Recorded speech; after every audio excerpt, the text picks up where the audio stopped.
श्रीरामचन्द्रं शरणं प्रपद्ये। श्रीराम भक्तं शरणं प्रपद्ये। श्रीराम जय राम, जय जय राम। श्रीराम जय राम, जय जय राम। श्रीराम जय राम, जय जय राम। श्रीराम जय राम, जय जय राम। मंगल भवन अमंगल हारी, द्रवहु सुदशरथ अजिर बिहारी। जय जय जय हनुमान गोसाई, कृपा करो गुरु देव की नाई। भरत नीति रत साधु सुजाना, प्रभु पद प्रीति सकल जग जाना। सुनि पाती पुलके दो भ्राता, अधिक स्नेह समात न गाता। प्रीति पुनीत भरत के देखी, सकल सभा सुख लहऊ विसेखी। मोहि समान को पाप निवासु, जेहि लग सिय राम बनवासु। मो समान को पाप निवासु, जेहि लग सिय राम बनवासु। श्री राम जय राम, जय जय राम। श्री राम जय राम, जय जय राम। जय सिया राम।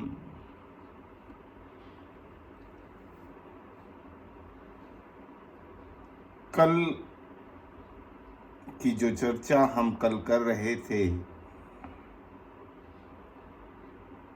उसके अंदर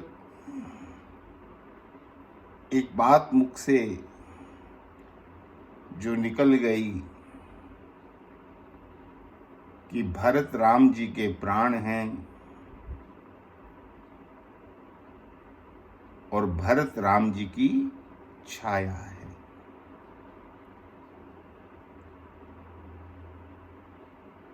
आइए इस बात पर थोड़ा और विचार करें। कहने में बात ये थोड़ी हम मामूली जान लेते हैं कि भरत राम की छाया है, मगर क्या किसी की छाया हो जाना इतना सहज है? छाया में गुण क्या होते हैं? छाया का अपना कोई अस्तित्व होता ही नहीं। जीव चलता है तो छाया चलती है, जीव बैठ जाता है छाया भी बैठ जाती है, जीव खाने लगता है छाया भी खा रही है, जीव कोई भी क्रिया कर रहा है छाया साथ साथ में वो ही क्रिया कर रही है। खाते खाते जब जीव का पेट भर गया तो छाया का भी साथ में ही भर गया। कभी छाया ने अलग से नहीं मांगा कि नहीं भैया मुझे अभी कुछ थोड़ा और चाहिए, मेरा पेट अभी नहीं भरा। छाया ने कभी ऐसा नहीं कहा। कारण उसका एक ही है कि छाया का अपना कोई वजूद नहीं होता। वो जीव जैसे करे बस उसका कार्य एक ही है कि उसके साथ साथ रहना, साथ साथ रहना। भरत जी राम जी की छाया हैं, यानी भरत जी का अपना कोई भी वजूद नहीं है। उनका एकमात्र एक ही ध्येय है, एक ही लक्ष्य है कि भगवान की प्रसन्नता ही भरत जी का जीवन है। किस प्रकार से भगवान प्रसन्न रहें, भरत का सारा क्रियाकलाप उसी बात पर निर्भर करता है। भगवान की खुशियों में भरत अपनी खुशी ढूंढते हैं।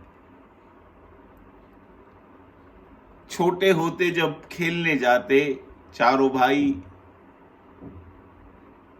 तो दो दो की दो टोलियां बन जाती। लखनलाल जी तो वो खेल ही नहीं खेलते जिसमें कभी राम जी के सामने वाले टोली में लखनलाल को जाना पड़े। वो तो भगवान राम से अलग होना ही नहीं चाहते ना किसी भी समय। भरत सामने वाली टोली में ही सदैव होते हैं और लखनलाल जी और राम की टोली तो निश्चित है ही, क्योंकि लखनलाल तो अलग भगवान से होते नहीं। मगर क्या भरत का प्रेम में कोई कमी है? भरत प्रभु के सामने दूसरी टोली के अंदर जो होकर प्रभु के साथ खेलता है, प्रभु के साथ उसकी हार जीत होती है। क्या प्रभु को वो हराना चाहता है या प्रभु से जीतना चाहता है या प्रभु को जितवाना चाहता है? ये कोई भी लक्ष्य भरत का है ही नहीं। ना तो वो ये लक्ष्य चाहता है कि मैं भगवान को हरा दूं, राम और लखन को हरा दूं। ना वो ये कभी चाहता है कि मैं हार जाऊं, भगवान को जितवा दूं। ना वो कभी खुद जीतना चाहता है, ना भगवान को जितवाना चाहता है। वो तो ये सोचकर सामने वाली टीम के अंदर चला जाता है कि वो ये सोचता है कि अगर मैं सामने ना गया तो ये खेल ही नहीं होगा। और जो भगवान चाहते हैं इस समय खेल खेलना,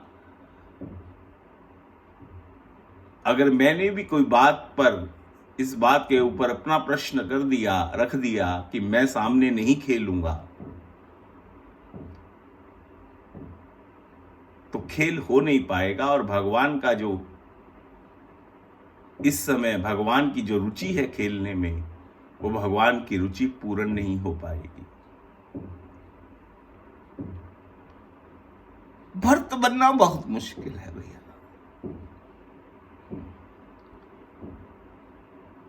भरत बन पाना, राम बनना आसान है, भरत नहीं बना जा सकता। भगवान राम राज्य की स्थापना नहीं कर सकते, भरत ही राम राज्य की स्थापना कर सकते हैं। क्या कभी राम के राज्य में राम राज्य स्थापित हुआ? नहीं हुआ। अगर राम के काल के अंदर राम राज्य स्थापित हो जाता तो धोबी कहां से आता भैया? राम के बाद कृष्ण आए,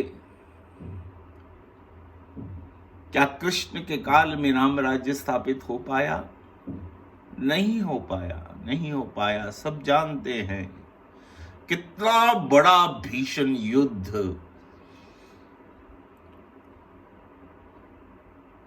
केवल 10 या 11 लोग बचे थे इतनी बड़ी सेना के अंदर, इतना बड़ा युद्ध, और कृष्ण रोक नहीं पाए उस युद्ध को। कृष्ण रोक नहीं पाए। प्रयास तो किया कृष्ण ने,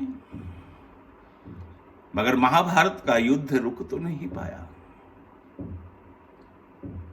महाभारत कहती है कि अंत में केवल 5 पांडव और 5-6 लोग और बस, कुल मिलाकर 10 और 11 लोग बचे इतनी बड़ी क्षोणी सेना के अंदर। कितना विनाश हुआ। और उसके बाद भी कृष्ण जब तक ब्रिज में रहे, उसके बाद 10-11 वर्ष की आयु तक ब्रिज में रहे। उसके बाद लगभग 125 वर्ष की पूरा उनकी जीवन लीला इस धरा के ऊपर रही। 125-26 साल की गणना बताते हैं, तो 115 साल जो शेष थे ब्रिज के बाद, प्रभु ने वो संघर्ष में ही बिताए, संघर्ष में ही बिताए। कभी मथुरा से भागना, कभी द्वारिका पहुंचना, द्वारिका से कभी हस्तिनापुर, हस्तिनापुर से कभी द्वारिका, कभी कहां, कभी द्वारिका में से भागकर द्रौपदी की लाज बचाना, कभी पांडवों की लाक्षागृह से रक्षा करना। भगवान के जीवन में संघर्ष ही संघर्ष रहा। मगर बात इसी पर हम रहें कि कृष्ण भी राम राज्य की स्थापना नहीं कर पाए। केवल और केवल भरत ही राम राज्य की स्थापना कर सकता है। भरत के छत्र छाया में ही राम राज्य की स्थापना हो सकती है। आजकल एक बात बहुत होती है कि अपने चरित्र निर्माण में लोग लगे हुए हैं, मगर भरत अपना चरित्र निर्माण भी नहीं करता। भरत को कोई चिंता नहीं अपने चरित्र की। वो तो अपने हर समय अपने चरित्र को विलीन करने में लगा रहता है कि मेरा चरित्र किसी प्रकार से प्रभु चरणों में विलीन हो जाए, प्रभु चरणों में विलीन हो जाए। जब शुरुआत के अंदर विश्वामित्र जी राम को लेने आए, ताड़का को मारना था, यज्ञ की रक्षा करनी थी, तो विश्वामित्र जी ने राम को तो मांगा था, मगर लखनलाल को नहीं मांगा था। ये नहीं कहा था। विश्वामित्र की मांग क्या थी? राजा दशरथ से एक राम को दे दो और एक राम के भाई को दे दो। लघु भ्राता, भगवान के छोटे भाई को दे दो। तो क्या भरत जी उस समय कह नहीं सकते थे कि लखनलाल से तो बड़ा मैं हूं, मेरा अधिकार पहले बनता है, मैं जाना चाहता हूं प्रभु राम के साथ? मगर भरतलाल जी प्रश्न ही नहीं करते, कहते ही नहीं, खुशी खुशी राम लखन को विदा कर देते हैं, खुशी खुशी। एक बार भी उन्होंने प्रश्न ही नहीं किया, एक बार कहा ही नहीं कि मैं जाना चाहता हूं। भगवान राम का कितना यश हुआ। भगवान राम ने एक बाण से ताड़का को मारा, मारीच को 7 योजन दूर फेंक दिया, यज्ञ की रक्षा की, अहिल्या को तारा, जनकपुर में गए भगवान, धनुष को तोड़ा और जानकी जी का वर्ण किया। ये कथा अवध में कब पता लगती है? जब जनकपुर से दूत पाती लेकर आते हैं कि इस प्रकार से राघवेंद्र सरकार ने धनुष तोड़ दिया और अब विवाह की तैयारी है, और राजा जनक का यह आग्रह राजा दशरथ से कि आपसे प्रार्थना कि आप बारात लेकर जनकपुर में आइए ताकि राम का शुभ विवाह परिपूर्ण हो सके। इस पाती के समय मानस के अंदर भरत जी का आगमन होता है। दशरथ जब पाती पढ़ रहे हैं तो भरत जी खेल रहे थे उस समय, और जब देखा कोई आया है और पिताजी कुछ पढ़ रहे हैं, उस समय भरत जी पास में आते हैं और राजा दशरथ यानी अपने पिता से ये बात पूछते हैं कि पिताजी, ये पाती कहां से आई है और इस पाती में क्या लिखा है, क्या समाचार आया है? और तुलसीदास जी क्या लिखते हैं? सुन पाती पुल के दो भ्राता, अधिक स्नेह समात न जाता, प्रीति पुनीत भरत कह देखी, सकल सभा सुख लहूं बिसेखी। आज के युग में अगर ये घटना हुई होती, उसमें राम लखन जी का कितना यशोगान बढ़ा उस समय, कि राम लखन ने कितने बड़े बड़े कार्य कर दिए। ताड़का को मार दिया, मारीच को भगवान ने उस पार भेज दिया, और जनकपुर जाकर जहां पर हर देश के राजा विद्यमान हैं, आए हुए हैं, रावण तक आया हुआ है, कोई धनुष को तोड़ ना पाया। परशुराम जी से भी जो वार्तालाप हुआ वो भी दूतों ने सुनाया। ये सब सुनकर राजा दशरथ का सीना बहुत गर्व से कि मेरे पुत्रों ने, राम और लखन ने ये काम किया। राम लखन का कितना यश उस समय बढ़ा। अगर आज के युग में ये घटना हुई होती तो भरत के मन में ये बात आनी निश्चित हो जाती कि अगर मैं कहीं साथ गया होता तो मेरा यश बढ़ता, लखन का नहीं बढ़ता। इसी को मात्सर्य कहते हैं।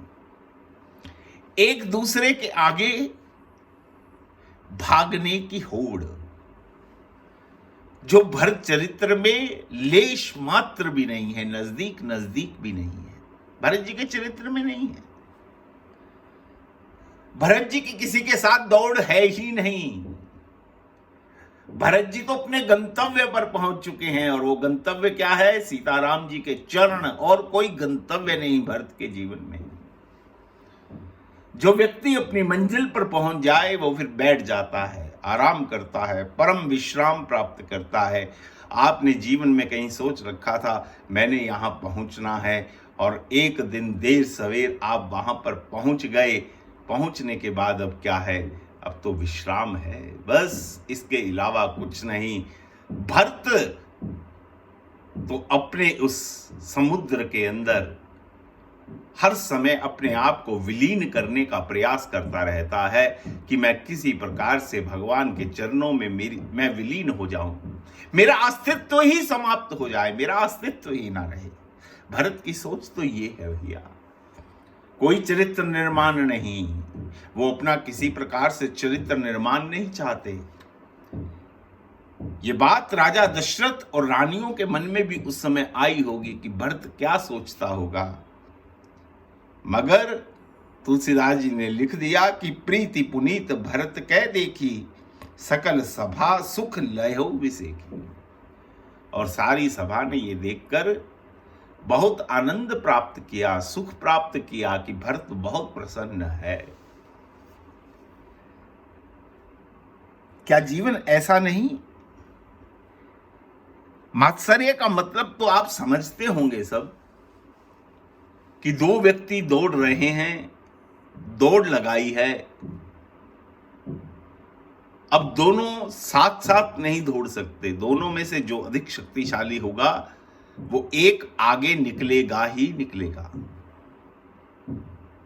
और दूसरा उससे कुछ पीछे रहेगा। अब दूसरा जो पीछे रह गया उसके मन में जो हीन भावना उत्पन्न होती है अगले वाले के प्रति कि वो मुझसे आगे निकल गया, उसी को मात्सर्य कहते हैं। भरत जी के चरित्र में ये नजदीक नजदीक भी नहीं है, नजदीक नजदीक भी नहीं है। जब भरत जी चित्रकूट जा रहे थे राम जी को मनाने, तो इंद्र को बड़ी चिंता हुई। इंद्र ने जब भरत का लौ लश्कर सब देखा, भरत जी के मन की दशा को जब इंद्र ने देखा, भरत को चिंता हुई कि अब बना बनाया काम सारा बिगड़ गया, सब काम बिगड़ गया। अब भरत चित्रकूट पहुंचेंगे, राम जी से कहेंगे कि राम आप वापस चलो अयोध्या, और राम भरत को मना नहीं कर सकते और ये हमारा बनाया हुआ सारा खेल अब बिगड़ जाएगा, सारा खेल बिगड़ जाएगा। इंद्र बहुत चिंतित हो गया। सभा बुला ली सब देवताओं की आपस में बात हुई, तो सबके अंदर से एक फैसला हुआ कि गुरु बृहस्पति के पास चलते हैं, उनसे ही कोई राय, उनसे ही कोई मशवरा लेते हैं कि वो क्या कहते हैं। बृहस्पति के पास इंद्र गए और इंद्र ने अपनी चिंता सारी बृहस्पति जी के सामने रखी, बृहस्पति के आगे रखी। गुरुदेव आप तो बहुत निश्चिंत होकर बैठे हैं, मगर हम बहुत चिंतित हैं। भरत चित्रकूट की तरफ बढ़ा जा रहा है। भरत की मनोदशा, भरत की तैयारी को देखते हुए क्या आपको ये नहीं लगता कि हमारा बना बनाया खेल बिगड़ जाएगा? क्या आपको ये नहीं लगता कि भरत राम जी को कहेंगे कि आप अवध चलो, तो राम क्या अवध चले जाएंगे? गुरु बृहस्पति ने जो जवाब दिया वो सुनने लायक, समझने लायक। गुरु बृहस्पति ने कहा, इंद्र 1% भी मेरे मन में कहीं कोई शंका नहीं है कि भरत जी राम को कहेंगे अगर कि आप अयोध्या वापस चलो, तो राम उसी समय अयोध्या चले जाएंगे। इस बात में मुझे 1% भी कोई शंका नहीं है। इंद्र और घबरा गया। सामने वाले ने बात ऐसी कर दी, बात पर मोहर लगा दी, पक्का कर दिया। वो कहते हैं कि भरत जब पूरी तैयारी के साथ आ ही रहा है इस काम के लिए, राम जी को वापस ले जाने के लिए आ रहा है, भरत आते ही भरत का पहला सवाल भगवान के चरणों में प्रार्थना ही यही होगी कि प्रभु आप अवध चलिए। और आप भी कह रहे हैं कि भगवान किसी को भी मना कर सकते हैं, अपने भरत को मना नहीं कर सकते, भगवान वापस चले ही जाएंगे, तो फिर हमारे इस काम का बनेगा क्या? भगवान का जो अवतरण का हेतु था वो पूर्ण कैसे होगा? बृहस्पति कहते हैं कि इंद्र, कभी कभी जब अपने से कोई बात ना सुलझे तो भगवान के इंसाफ पर उसको छोड़ देना चाहिए। कुछ देर राम की लीला तो देखो, कुछ देर संतोष तो करो, सब्र तो करो।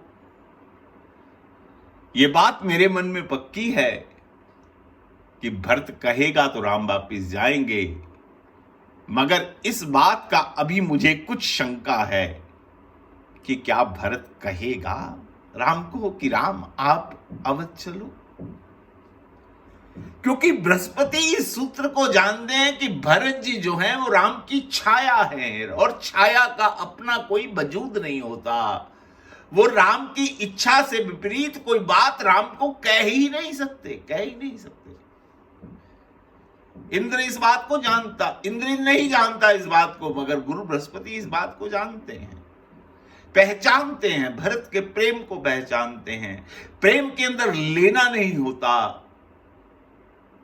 प्रीतम को देना ही देना होता है। प्रीतम की इच्छा के अनुसार चलना ही प्रेमी का लक्ष्य होता है, ध्येय होता है। गोपियां वो ही करती हैं जो कृष्ण चाहते हैं।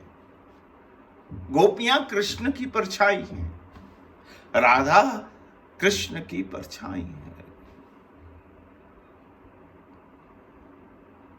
गोपियों ने अपना पूरा जीवन व्यतीत कर दिया रोते हुए उन निकुंजों के नीचे बैठ बैठकर, यमुना किनारे बैठ बैठकर कृष्ण की इंतजार के अंदर।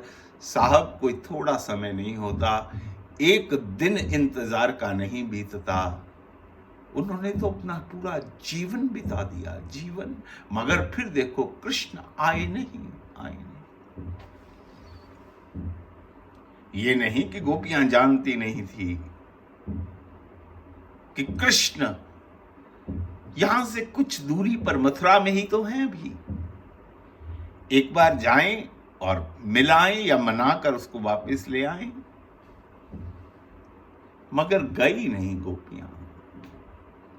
उससे पहले मथुरा में दूध दही बेचने जाती थी, जब से कृष्ण गया मथुरा में गई भी नहीं, दूध दही बेचने भी नहीं जाती। कि गोपियां इस करके नहीं जाती कि उसमें कृष्ण की रुचि नहीं कि गोपियां यहां पर आए, कृष्ण इस गोपियां।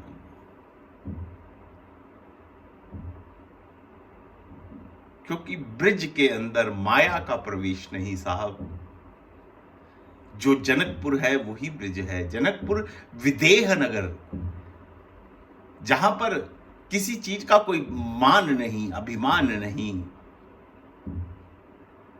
तभी तो वहां पर भक्ति उत्पन्न होती है, तभी तो वहां जानकी जी प्रकट होती हैं। विदेह नगर में भक्ति का प्राकट्य होता है। भगवान कहीं भी रहता है, मगर भक्ति हर जगह नहीं होती।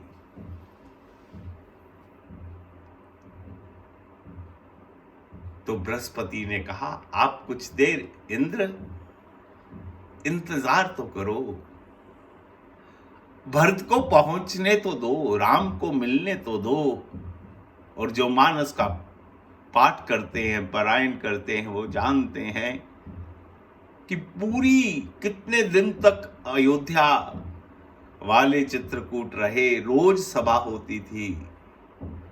गुरु वशिष्ठ तो यही चाहते थे कि भगवान राम सत्य की रक्षा करें, अपने पिता के सत्य की रक्षा करें और राम का वनगमन ही हो।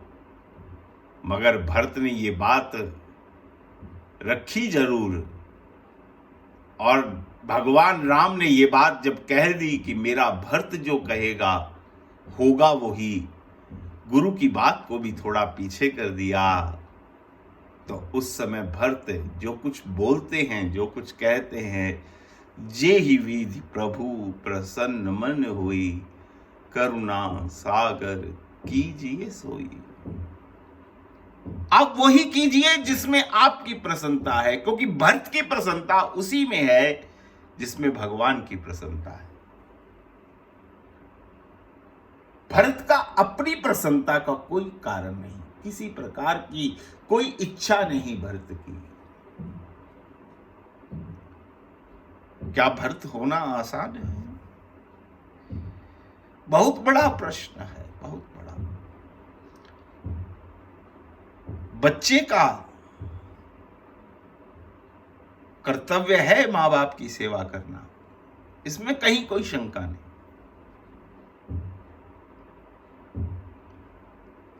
बच्चे का यह कर्तव्य बनता है कि मां बाप का हर तरह से ध्यान रखे, उनकी सेवा करे, उनकी जरूरतों को पूरा करे।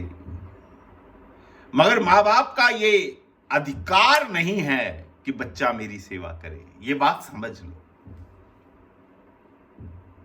बच्चे के इस कर्तव्य को मां बाप अपना अधिकार न समझ लें। आज झगड़ा इसी बात का है कि दूसरे के कर्तव्य को हमने अपना अधिकार समझ लिया। अगर दूसरे के कर्तव्य को हम अपना अधिकार ना समझें तो रामायण है, और दूसरे के कर्तव्य को अगर हम अपना अधिकार समझ लें तो महाभारत है। बस इतना सा अंतर है।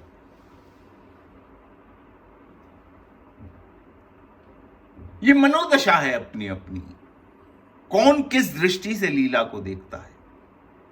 आप वाल्मीकि जी का उत्तरकांड का वो प्रकरण जो भरत जी चित्रकूट में रहे वो पढ़ो, और तुलसीदास जी का प्रकरण पढ़ो, दोनों में बहुत अंतर है, बहुत अंतर। वाल्मीकि जी ने तो स्पष्ट लिख दिया कि भगवान राम ने भरत को स्पष्ट शब्दों में कह दिया कि भरत तू कुछ भी कहता रहे, मैं अवध वापस नहीं जाऊंगा, मैं पिता के वचनों की रक्षा करूंगा, 14 वर्ष वनवास में काटूंगा। वाल्मीकि का राम भी 14 वर्ष वनवास काटता है और तुलसीदास जी का राम भी 14 वर्ष वनवास काटता है। दोनों में कहीं कोई अंतर नहीं पड़ा, मगर वार्तालाप को, चरित्र को कितना सुमधुर कर दिया तुलसीदास जी ने कि राम कहते हैं जो भरत कहेगा वो मैं करूंगा, और भरत कहते हैं मैं वो करूंगा जिसमें प्रभु की प्रसन्नता है। कितना बड़ा अंतर खड़ा कर दिया, कितना बड़ा, कितनी मधुरता ला दी इस चरित्र के अंदर। जो वाल्मीकि जी ने देखा अपनी आंखों से, अपने हृदय के नेत्रों से, वो वाल्मीकि जी ने लिखा, और जो तुलसीदास जी ने उस लीला में प्रवेश करके जो देखा। तुलसीदास जी तो कहते मैंने रचना की ही नहीं, भाषाबद्ध कर्म में सोई। मैं तो भाषाबद्ध कर रहा हूं, मुझे तो भगवान शिव खड़े होकर लिखवा रहे हैं, मेरी तो कलम चल रही है। और भगवान शिव से बड़ा कौन वैष्णव होगा भैया, कौन वैष्णव होगा। भगवान शिव से बड़ा कोई वैष्णव नहीं हो सकता, भगवान शिव से बढ़कर कोई भक्त नहीं हो सकता, भगवान शिव से बढ़कर कोई योगी नहीं हो सकता। राम जन्म होता है तब अवध जाते हैं, कृष्ण जन्म होता है तब गोकुल जाते हैं। कृष्ण की लीला के अंदर रास लीला जब होती है तब भगवान वहां जाते हैं, और किस प्रकार से, कितने इंतजार के बाद किशोरी जी की आज्ञा पाकर भगवान शिव का प्रवेश मिलता है, ये सब हम सब लोग जानते हैं।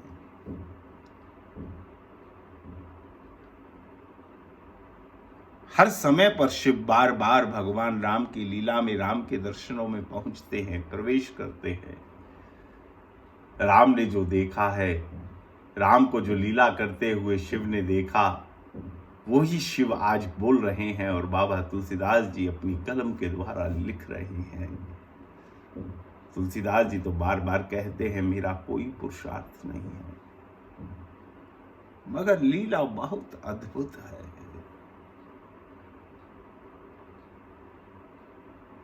भरद्वाज जी के शिष्यों ने जब राम जी होकर निकल गए भरद्वाज जी के यहाँ, शिष्यों ने भरद्वाज जी से प्रश्न किया, प्रभु जो हमारे द्वार पर, हमारी कुटिया में श्री सीताराम जी आए, जिनको आप बता रहे हो ये कि पूर्ण ब्रह्म हैं, ये सृष्टि के रचयिता हैं, जिसके लिए हमको जन्म जन्म साधना करनी पड़ती है, ये वही थे जो आज हमारे द्वार पर चलकर आए। भरद्वाज जी ने कहा, हाँ ये वही थे जो युगों युगों से हमने तपस्या की, साधना की, उस साधना का ये फल था कि राम हमारे द्वार पर चलकर आए। कुछ दिनों के बाद भरत जी आए। भरत जी के जाने के बाद शिष्यों ने फिर पूछा कि गुरुदेव राम जब आए आप बहुत प्रसन्न थे, बहुत लगन से आप भगवान का स्वागत, भगवान की सेवा कर रहे थे। मगर जब भरत आए तब तो आपने हद कर दी, सब सीमाएं तोड़ दी। भरत जब पांव रखता था, याज्ञवल्क्य जी का मन चाहता था कि मैं उन पांव के नीचे अपना हाथ रख दूं। भरत जी की सेवा तो आपने राम जी से भी अधिक की, भरत जी से तो आपने राम जी से भी अधिक स्नेह दिखाया। ये भरत जी जो हमारे द्वार पर चलकर आए, इसके पीछे कौन सा फल था? वो तो हमने मान लिया कि हमने जो बहुत काल तक तप किया था, उस तप का फल था कि राम के दर्शन हुए, भरत जी के जो दर्शन हुए, भरत जी जो हमारे द्वार पर आए, उसके पीछे क्या हेतु था? तो भरद्वाज जी ने कहा, हमारी साधना के फल से तो भगवान राम हमारे द्वार पर आए, मगर राम दर्शन का जो फल था, उस फल के कारण भरत हमारे द्वार पर आए। इतना अधिक जीवन में अनुराग हो, मात्सर्य छूट जाए, हमारे जीवन में से मात्सर्य दूर हो जाए। मात्सर्य बिल्कुल नहीं भरत जी के जीवन में, भरत जी के हृदय में। अपना कभी कोई अस्तित्व तो समझते ही नहीं भरत जी, हमेशा बस उस प्रेम की नदी की तरह बहते चले जा रहे हैं कि किसी प्रकार प्रभु के चरण रूपी समुद्र के अंदर मैं जाकर समा जाऊं, बस मेरा अस्तित्व समाप्त हो जाए, मेरा वजूद खत्म हो जाए और मैं सदा सदा के लिए प्रभु के अंदर विलीन हो जाऊं। भैया, ये सब संभव वैसे तो किसी साधन से, किसी उपासना से, किसी भी आपके जप तप से जीव भरत नहीं बन सकता, मगर राम कृपा हो तो भरत बना जा सकता है।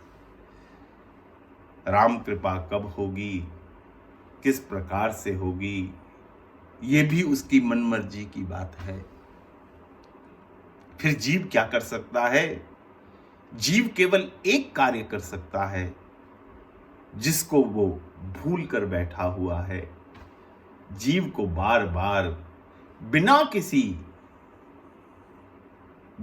भाव के, बिना किसी बात के, बिना किसी चाहत के उससे प्रेम करना पड़ेगा, उसके चरणों का भ्रमर बनना पड़ेगा, उसके चारों तरफ मंडराते रहना पड़ेगा हर समय। उसका मन, जीव का मन, हमारा और आपका मन बस प्रभु के चारों तरफ मंडराता रहे, हर समय मंडराता रहे।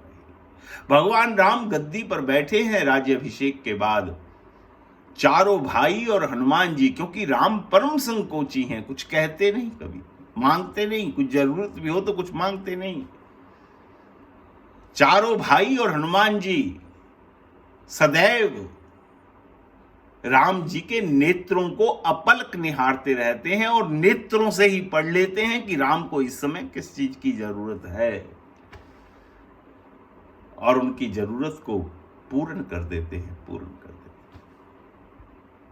बस भक्त का जीवन तो ऐसा होना चाहिए, गोविंद नाम के चारों तरफ भ्रमर बनकर मंडराता रहे, उसकी खुशबू को लेता रहे, उस रस को एकत्रित करता रहे, उस रस को इतना एकत्रित कर ले, इतना एकत्रित कर ले जीवन में कि एक दिन हरि कृपा आना फिर कोई बड़ा काम नहीं, कोई मुश्किल काम नहीं।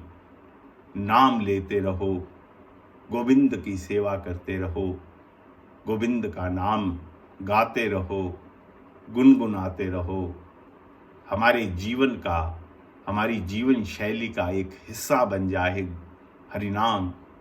बस इसी कामना के साथ आप अपना, अपने परिवार का, अपने स्वास्थ्य का ध्यान रखिएगा। विश्व मंगल हेतु कामना निरंतर करते रहिएगा। समय अच्छा नहीं है। बस इसी भाव के साथ मेरी भी गोविंद के चरणों में प्रार्थना, आपके अच्छे स्वास्थ्य के लिए मैं कामना करता हूँ। आप सभी सुखी रहो, स्वस्थ रहो, सब हरि नाम में लगे रहो, हरि नाम से जुड़े रहो। इसी भाव के साथ मेरी आपको जय सिया राम।